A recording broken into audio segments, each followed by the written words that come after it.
Alright, Legends 2, the DC crossover, and this has a much better cover than the first issue. This is the one I would have led with. It better gets across the main focus of the story, the public turning on superheroes. I'd have had this be the cover for the first one. In this issue, we have some stuff that we have already had spoilt for us in some tie-ins. But what has happened is that Captain Marbles, the real one, Biffy Baston, he accidentally was responsible for the apparent death of this gigantic villain called Magnamon.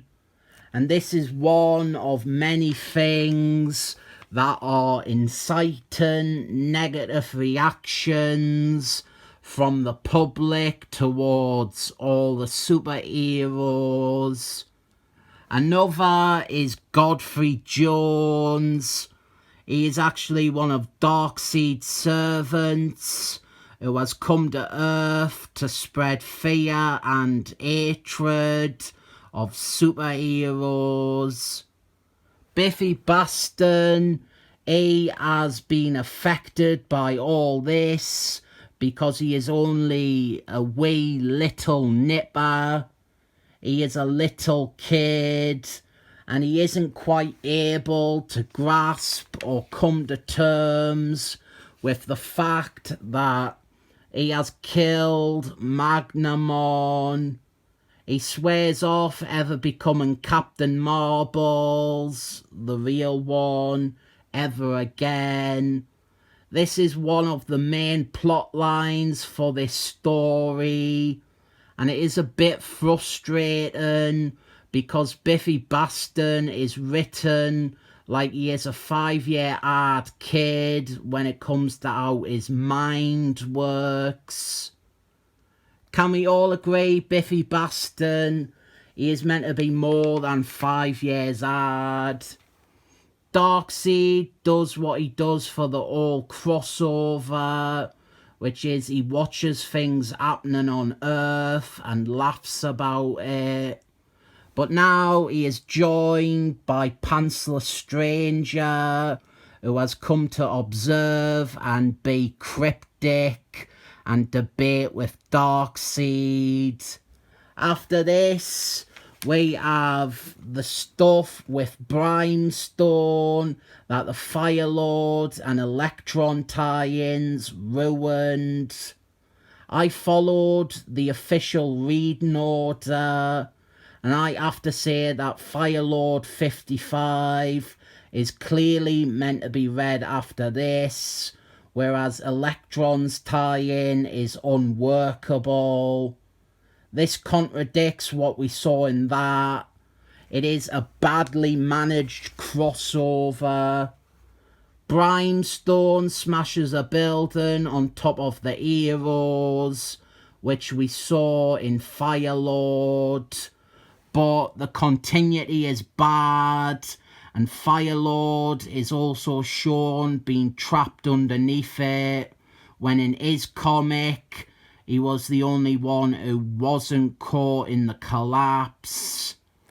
And next, we have an advert for that Electron comic and Suicide Squad stuff, the RoboCop remake and Tiger Stripe. They began to recruit a freshly incarcerated Deathshot. Suicide Squads will make their big debut in the next issue. So then we get introduced to Batman and Robert. We are 2 issues into this, and we are still establishing major characters. They stop a robbery, but then what happens is the people they saved turn on them. You didn't often see Batman get pelted in the face with a bottle of perfume, do you? Then we also have Blue Beetles alongside Captain Marbles, the real one, Biffy Baston. Blue Beetles was another character who was finally being incorporated into the main DC universe. I also really like how Jason Byrne draws Blue Beetles here.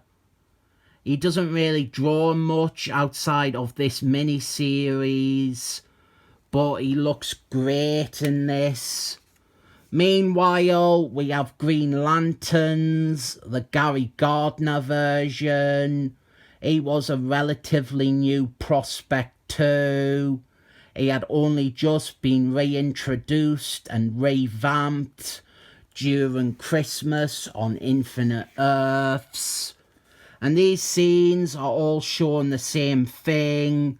Heroes trying to do good, but then being rejected by the people that they tried to save.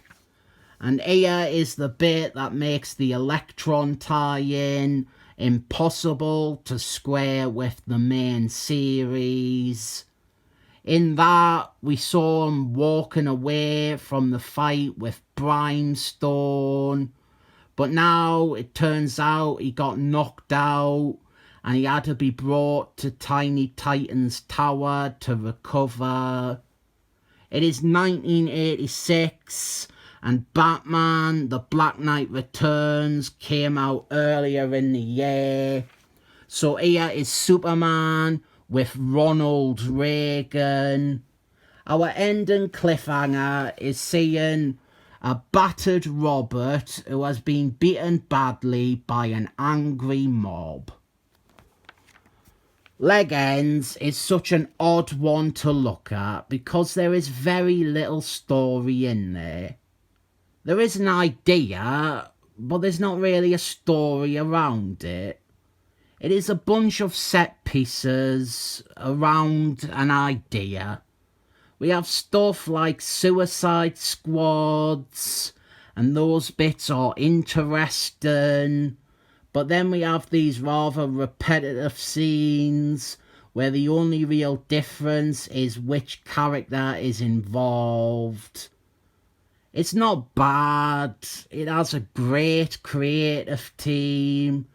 But there is a reason you didn't really hear people saying that Leg Ends is one of DC's best ever crossovers.